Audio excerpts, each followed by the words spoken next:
I worked very hard, but all the hard work always pays off. I came to this country, I couldn't speak any English. I learned English. Today I can speak to you guys on this amazing stage.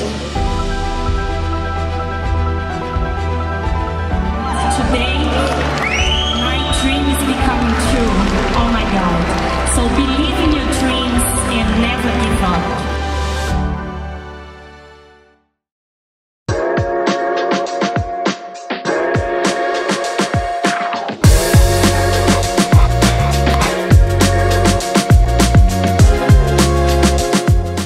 My name is Angelica Teixeira and I'm originally from Brazil.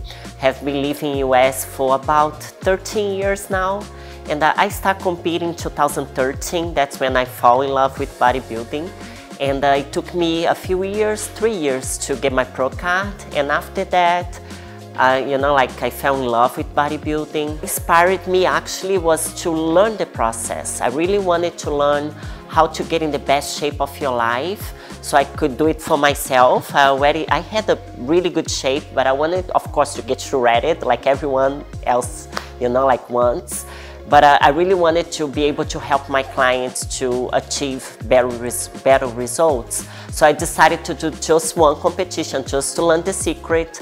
But then I found out that it's no secret, it's just hard work. And after that, I loved being on stage and I could never stop.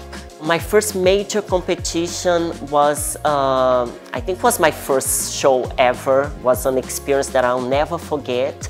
It was one of the biggest amateur shows in New York. It was at the Tribeca. And I went on stage and it was overwhelming. I didn't know how to pose, I didn't know anything, but that's when I really fell in love because I didn't do well. And I think that's what really got me because I expected to win because I was in a great shape. Everyone that I spoke about it said, oh, you're gonna win. You always look at great shape your whole life. So I kind of came with that expectation. And when I did not win, I placed maybe last place. That, inside of me was like, okay, now I want to do well. I want to do this again. I know if I get my pro card, I can do this in the highest level and I can be Ms. Olympia one day.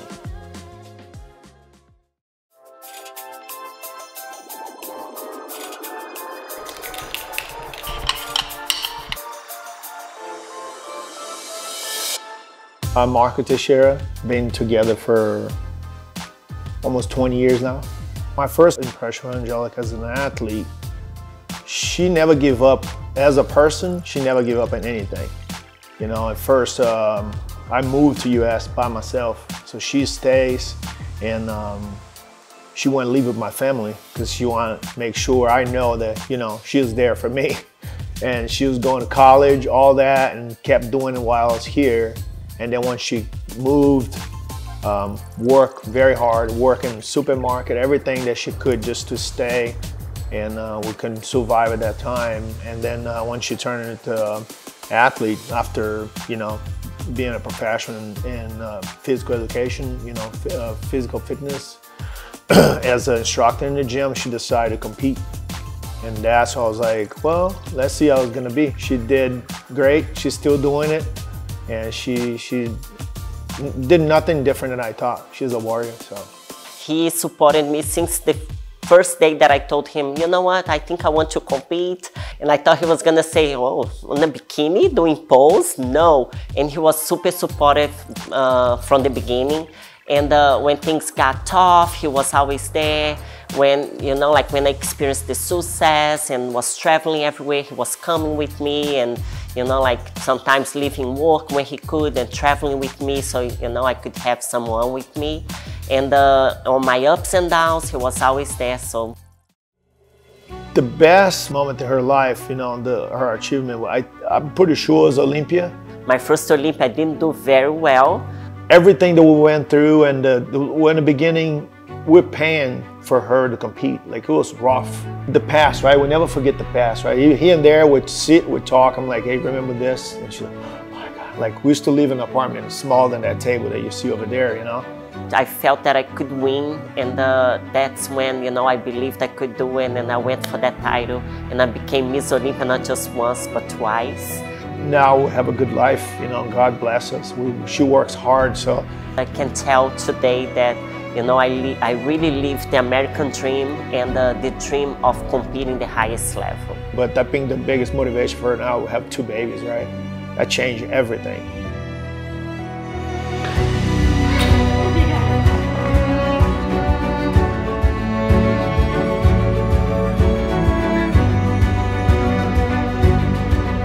We are about to go backstage for the finals at the Olympia.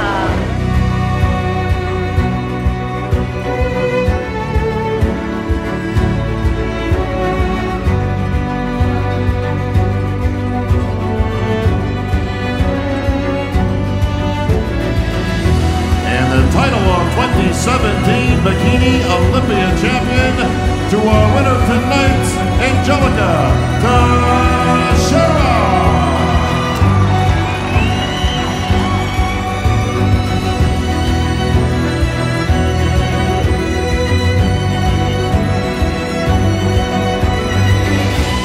This is what I love. This sport is what I am. So I did what it takes to be here today as the champion.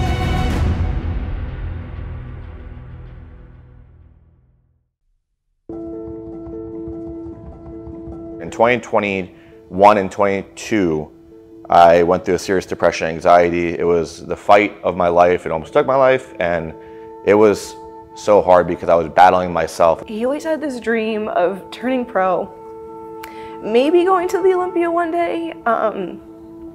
And we're like, he's like, I just want to work hard, support you. I said, whatever your dream is, we'll get there eventually. And then he was like, I want to see how far I can go with being a pro. And I'm like, okay, great. We finally moved out of his parents' house, got our own place, which was like, again, a huge thing for us. Did his first pro show, got 3rd. He was in men's physique at the time. And that was like, oh my gosh, it was like he got 3rd at his first pro show again. And to him, it was like the best thing ever. Because again, you go into those, you don't know what to expect. You don't know how you're gonna line up against other Olympians who have been, or they're seasoned athletes. Anyway, well, the next 2 shows, he got last. And I'm like trying to remind him, I'm like, look at how far we've come in this amount of time.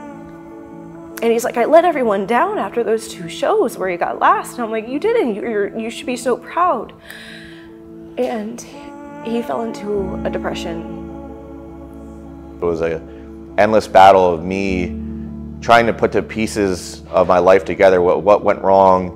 That was really hard, alone from the pressure of social media, competing, being there for your family, being there for me as a partner. It was just a really hard time. So again, and it was another season where I had to learn how to be a different type of support for him and help him when I don't actually know what's going on with him, but I knew that there was a lot of pressure. And again, still being proud of him through those moments and trying to remind him of how far you've come. He questioned if he should even keep competing.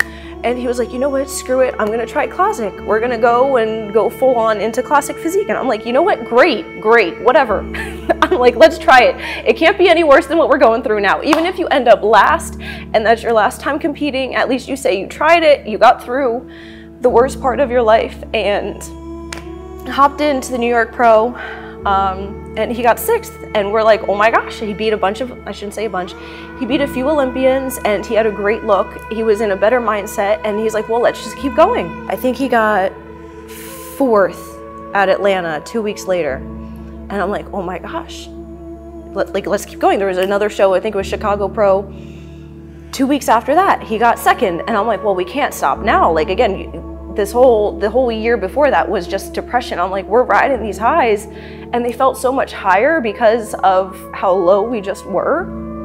And then a week later, went to the Tampa Pro, and he won. However, his family dog was struggling with cancer, and right before he won Tampa Pro, the dog passed away the day of the show. And he got off stage and he was so proud. And we had a moment where we just embraced each other after the show. And all I could think was, I'm gonna have to tell him that Opie's not here anymore. We were driving in the car and he looked at me and said, "How's Opie doing?" And I didn't even have to say anything, and he said he didn't make it. My buddy passed away while I was at finals, and I'm gonna miss him a lot. I didn't get a chance to say bye, but I love him, and I'm gonna miss him a lot. And it was another one of those things where it's like you're so high, but it's also like you're so low at the same time. So it was like we wanted to celebrate so bad, but how can you celebrate when you just lost something so close to you? But again, that's how bodybuilding is. You know, you sacrifice so much time and energy. I realized nothing went wrong. Everything was happening as it was meant to, and those low moments I was in were preparing me for the beautiful moments to come. So I stress it to people a lot that when you go through something hard, it's to set you up for something great. And I was in my mind saying, I'm gonna quit bodybuilding. I'm never gonna be a person on social media again. I even disappeared for 3 months because I was battling myself. It was like an endless fight. But when I came out of that period and I got back into bodybuilding, everything started to fall into places I would have loved to see. And I'm thankful now looking back that low moment happened to me, because if it wasn't for that, I don't think I would have anything in my life that I do now. I don't think I'd be competing in Classic, being an Olympian. I don't even know where I'd be in terms of my life in general. So I think that moment from my life to bodybuilding is something that completely changed me for the good, but it just seemed so bad during the process. The biggest challenge to being married to an athlete is basically being married to an athlete. Like, he's an athlete, so that's his job, right? And understanding that what he has to do every single day is his job. It's not a normal 9-to-5 job. If someone was to go, you know, to the office, leave at like 9, come back at 5. Like, his whole job is 24 hours, like 24/7. Everything he does is part of his job. It was really, you know, like I said, it was insane meeting somebody that way with so much like love and heart for something. And if he could love a sport that much, you know, like, oh my gosh, I'm gonna get tear up. Like, it was just like he could love somebody like me that much if he wanted to, obviously, and that's what he did. I think the most challenging moment was when I lost my title, my Olympia title. Possibly could be the most challenging thing in my life was when I was living here in Florida away from my wife for 3 years. We did long distance, and that was rough. It was when I tore my bicep. It was just a lot of questions, a lot of regret. Feeling alone, uncertain of where my bodybuilding career was going because I was having some setbacks at the time. Feeling down on myself, like I felt like I let myself down. So when I lost my title, it was like, oh my God, so what I'm gonna do now? It's like I lost a job. I felt like I didn't make use of the time that I had with a perfectly good career as good as I could have. It's easy when you're on top, so now let's show people that you can still compete, you can still fight to get your place back. I just want to be the best that I can be, not for anyone else, but so I can be proud of who I've become. We are truly in this together, and we are growing the sport together.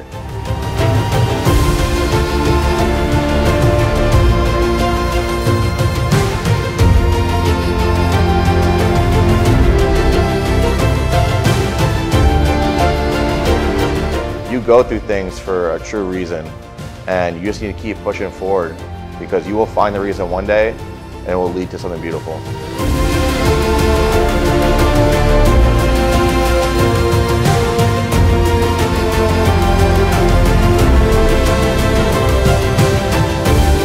I always thought what it would be like to be a world champion. Just one time, what if I was to be a world champion in whatever it was, one time? How many people can say that?